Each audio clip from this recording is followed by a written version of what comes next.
আর রেফের মাধ্যমে 1 নম্বর আসামিরা ধরা খাইছে এই বললে আমি রেফকে ধন্যবাদ জানাই, কৃতজ্ঞ জানাই। আর হুমি হাম্মা তো দিছই, আমি তো এই পর্যন্ত এইভাবেই রয়েছি। চাইছিলাম যে মুগা দেশের বাড়ি, তখন স্যারে বলছে যে আসামি ধরে আনছি। আর আরো যারা যারা আছে তাদেরকে আমি আর স্যার নাম চিনি না, জানি না। আমি আইছি আজকে 8 মাস 10 মাস চলে বয়স।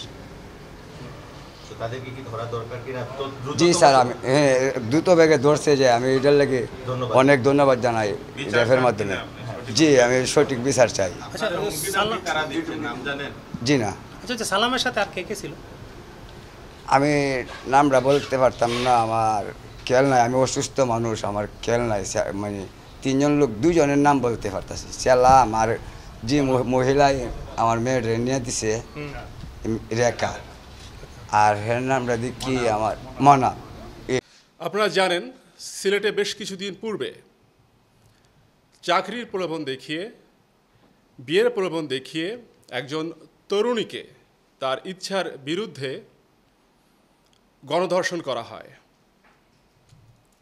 এবং এই গণধর্ষণের ঘটনাটি আপনাদের মাধ্যমে, গণমাধ্যমের মাধ্যমে সিলেট সহ দেশের প্রতিটি অঞ্চলে চাঞ্চল্যকর পরিস্থিতি তৈরি করে এবং তারই ফলশ্রুতিতে উক্ত ঘটনায় এসএমপি সিলেটের কোতলে থানায়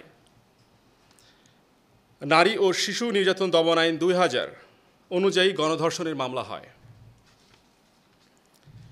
এবং মামলার প্রেক্ষিতে অপরাধীদের আইনের আওতায় নিয়ে আসতে র্যাব 9 বিভিন্ন তথ্য সংগ্রহ, ছায়া তদন্ত এবং গোয়েন্দা নজরদারি বৃদ্ধি করে এবং এই গোয়েন্দা নজরদারি এবং সুনির্দিষ্ট তথ্যের ভিত্তিতে এজাহার অনুযায়ী প্রধান আসামি 1 নম্বর আসামি আব্দুস সালামকে আজ মধ্যরাত আনুমানিক 2টার সময় সিলেট জেলার গোলাপগঞ্জ থানা এলাকা থেকে গ্রেপ্তার করতে সক্ষম হয়।